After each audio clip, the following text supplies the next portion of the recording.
Hello and welcome to the Gonzalez Mitchell Show. I'm Clay Mitchell. Today on our show, we have Michael Sakata, who is the president of the Maryland Transportation Builders and Materials Association. That's a mouthful, my friend. Mike's here to talk to us about infrastructure, all things infrastructure, how we can get some bridges and infrastructure built, and the best ways to go about that. Mike, welcome to the show. Thank you for having me, Clay. I appreciate being here and taking the time to talk about very important things like infrastructure. And infrastructure, it serves every aspect of our lives, whether you drive on things, ride on things, fly in things, all things. Whether you click buy now on your Amazon subscription, you are contributing to infrastructure. So I appreciate having me. It's definitely an important topic. Right, I know your industry goes from small little potholes up to great big long bridges, and we're gonna talk about that. One of the things that's been floating around for the past few months, the studies have been exhaustively done, is to get another Bay Bridge built. I've read a report, 6 to 8 lanes, to adequately serve what the existing traffic and future traffic is here in Maryland. Question, obvious. Well, this is where we'll start. Why do we need a new Bay Bridge? I appreciate the hard-hitting questions. I mean, right out of the gate, why do we need a Bay Bridge? It is, if you've been on it, if you've been near it, it's definitely worth kind of stepping back for a second and remembering, just how old the Bay Bridge actually is and what we're asking to handle today. And so I think the simpler answer, we're asking is that a mid 20th century bridge to carry 21st century Maryland. The Chesapeake Bay Bridge, it was opened in 1952. That's, not a math major, but that's a long time ago. Second span added 20 years later. Back then, Eastern Shore was different than what we see now, right? The economy, the travel patterns, volumes look nothing like they do today. And I think, the main reason for replacement or a second span is frustration. It's during peak periods, backups can stretch 14 to 15 miles. One crash, can disable vehicle, all those things, weather event. Entire system seizes up, and I think it's definitely frustrating. But it's also a safety reliability issue, right? Emergency access, freight, all those things. How many times you try to go to the beach, right? Tourism, about growth, and also about resilience, making sure that we stay connected to the most important links in our state and to make sure it actually functions. So, all that to say is it's been a long while, and these bridges don't last forever. The existing spans of the Bay Bridge, say we get a new Bay Bridge. It's 8 lanes. 4 lanes one way, 4 lanes the other. It's 8 lanes. What, are we going to take down the older bridges, or are we going to use them somehow and still keep them? I think that's a question for the engineers on whether the spans, the approaches are able to have lighter traffic, whether it's bicycle, whether it's something different, whether how much longer that bridge can handle a lighter load, right? So I think the structural engineers can look at that to figure out creative ways to use that. We've seen other places definitely use those structures if they're sound, right? Now, the idea of a new Bay Bridge I've talked about it, friends have talked about it with me, and I'm like, look, it ain't going to happen because it costs too much money. You've put together a coalition of people who are looking into an alternative way of doing that. I think your coalition is called Bridges to Prosperity. Can you tell us a little bit about that? In the time we live in right now, and not just Maryland and everywhere, we need a coalition to move and to help and to understand our blind spots, to get folks fired up and educated. Really, the Bridges to Prosperity exists because, your point, we're stopped studying it, right? It's almost like Groundhog Day, right? Punxsutawney Phil, we got 6 more weeks of winter. And the analogy is a little bit too perfect, right? Right. Phil popped out at sunrise and saw a shadow and told us that we've got 6 more weeks. And that's fine for weather, but it's not fine for infrastructure. Maryland joined the Beltway Accord about 6-7 years ago. Virginia has completed their portion of the Beltway Accord, and Maryland has not. So what we found and understand is that it requires a lot of education, a lot of momentum, a lot of champions, if you will, to move these projects forward. So, Maryland has been talking about this same major bridge for decades.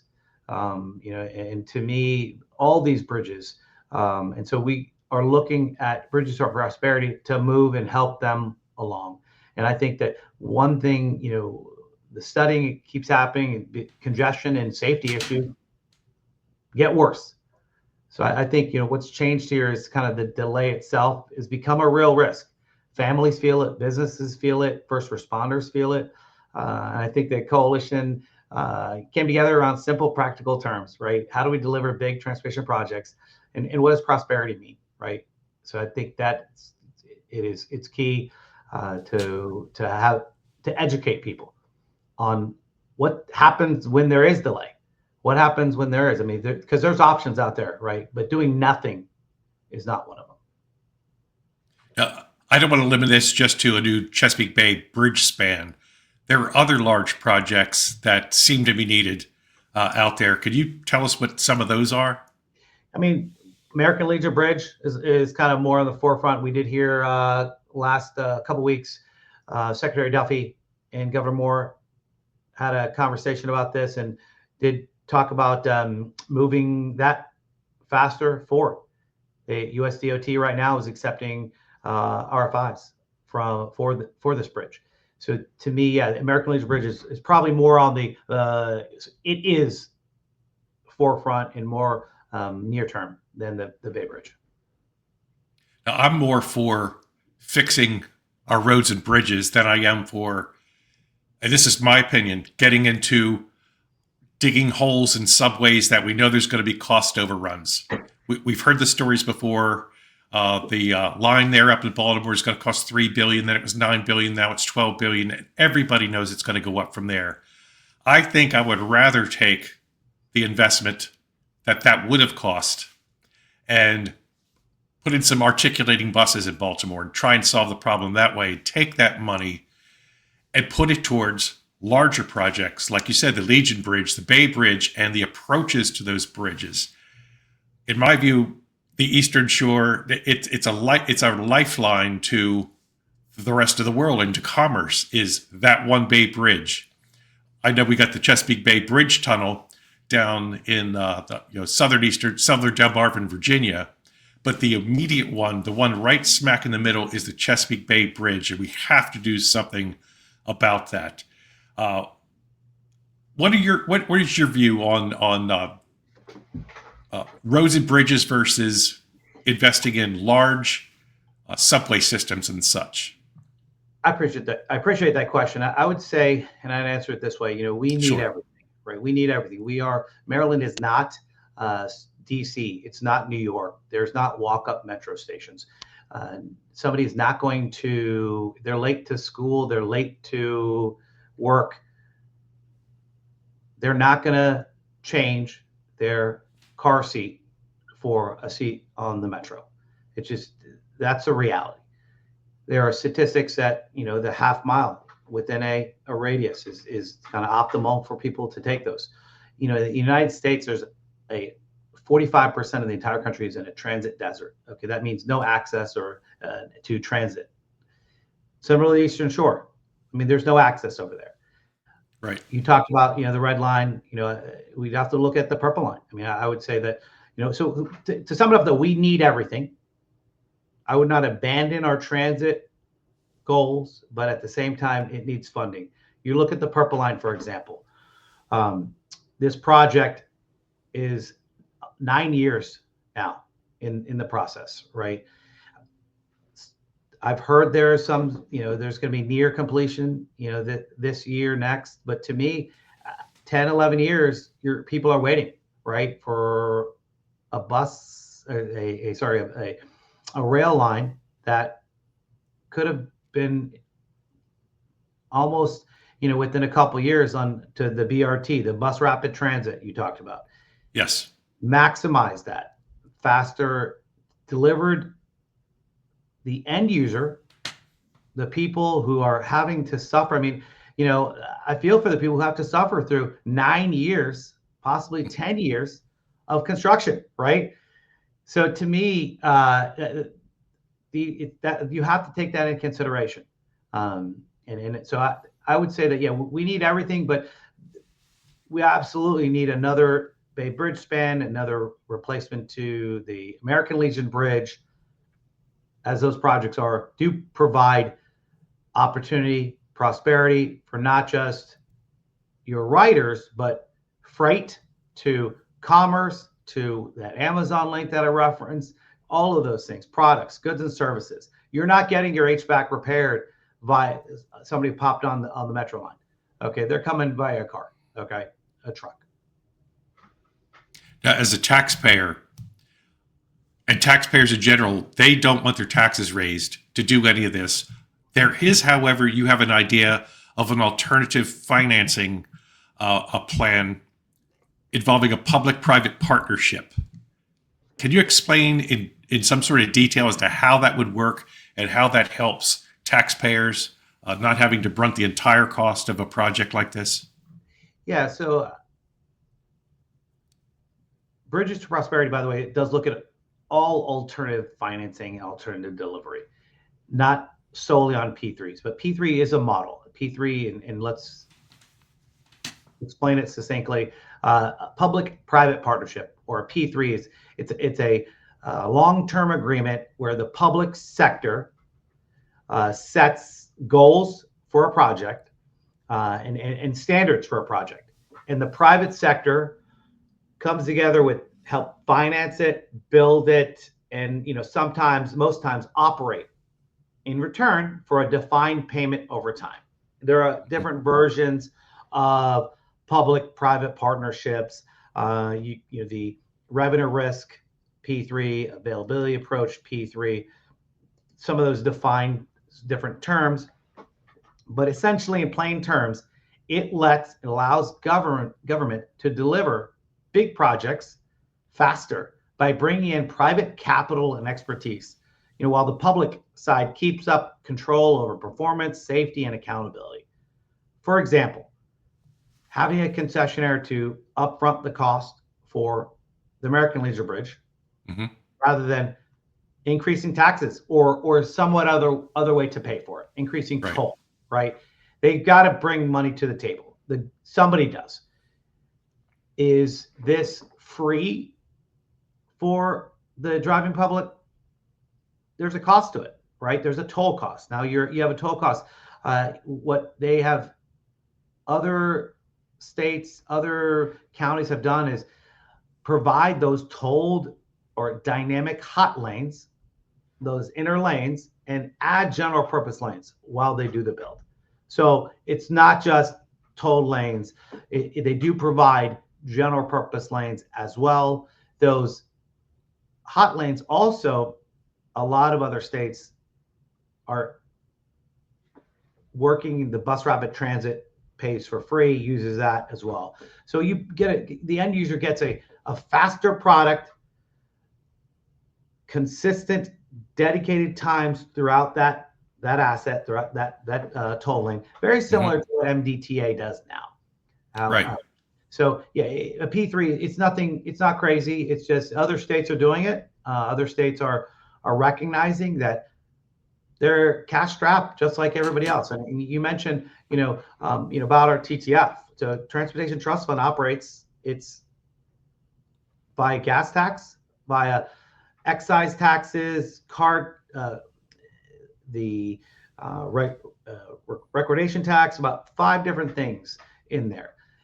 It is interesting for users to know year 2026 is the first year since the gas tax was created back in Oregon in 1919 that 1 cent applied to obviously combustion engines back in 1919. Maryland adopted it shortly after. Mhm. The first year that the gas tax is not the bedrock, the largest amount of funding for the Transportation Trust Fund. And take it a step further, what does that mean? That means we can no longer, and this is very similar to what the Transportation Revenue and Infrastructure Needs Commission looked at. There needs to be a long-term sustainable funding source. And the gas tax this year, it showed that it is not as it's not as effective as it once was. While these projects are getting more expensive and more expensive as we go, so it needs another source. And P3s are a piece of the puzzle here. How does the electrification of cars affected the funding? I know the Transportation Trust Fund is in not great shape. There's more and more hybrid and electric cars coming on, meaning that a lot less fuel that's traditionally taxed on for the Transportation Trust Fund is not available anymore. How is that how has that affected the calculus of how you're looking at how to fund the Transportation Trust Fund with this electrification? Yeah, as I said, we're seeing it this year. So it affects it not EVs are not affecting the TTF as much as you would think, just because there's not that many of them. Okay, Gotcha. Small percentage. What is affecting is the higher mile per gallon vehicle. The cars that we buy today are much better and more efficient than years past. You can definitely find the Suburbans over there but for the average person, those cars are just getting that much better in miles per gallon. So that has eroded and continues to erode to the gas tax funding to the TTF. And our problems are getting just as big. Do you have a suggestion as to what a stable funding source for the TTF could be? So we've suggested a few options. Regional transportation authorities. Regional transportation authorities looks at several different taxation strategies and taxation on hotels, on if you sell your home and you go and you leave that county, right? You're hitting folks who aren't from your area, hitting folks who leave your area on the way out. We've seen this very successful, by the way, in other states. Would it also surprise you that RTAs are in every single state around Maryland? We actually the outlier who do not have an RTA or regional transportation authority to implement it. It's not, Clayton, it's not one thing that's going to solve this. It's going to be many things, unless we go for gold and the VMT. However, Americans love our privacy, right? And it would shock you to know that Google tracks you on your phone, right? But nobody wants to knowingly let them know where I'm driving, how I'm driving, how far I'm driving to get pay for via that way. But I think at some point, once we get over the privacy concern, VMT is probably the most appropriate and the most equitable use of strategy moving forward. You pay as you use, right? I mean, there's no better than that. Why should I pay one versus the other if I don't go as much, right? Right. Now, let's just suppose that you get this generational investment in infrastructure for the bridges and other major highway projects. Let's just talk about the Chesapeake Bay Bridge. What would, if you had the money today, what would the timeline be? How long would it take to build such a structure with the approaches to make it viable and work? That's a great question. I mean, years of I would be shooting in the dark if I could tell you, a definite answer. But if they, it would take a few years for engineering, okay, Mm-hmm. and then for construction, unless you move forward with so there's a few years for engineering, and then you put it out to bid for the construction component of it. That's a traditional design bid build. If you move forward with a public-private partnership where you bring on a concessionaire, they bring on their engineering construction team, and you incentivize them to provide an asset a few years out, it will get done a lot faster. and if you look, and I heard price tags at 16 billion, it could be some time, but a P3 way would allow folks to have to understand risk early and understand the product they're trying to deliver. Well, I love this subject. It affects every Marylander. Transportation is key. That's the only way we move products from one place to another, and the only way we can really travel with efficiency is using our roads and bridges that everybody uses. Mike, I appreciate the discussion. This was great. If you have any updates as to how this is moving forward, please give me a call, and we'll have you back on and update you on that. However, I'm looking at the clock on the wall, and I see that our time for this show is quickly starting to close. So, Mike, it's time to say goodbye, Patrick. Goodbye, Patrick. Goodbye, Patrick. Goodbye, Patrick, wherever you are. And Mike, thank you so much for being on the show today. Thank you.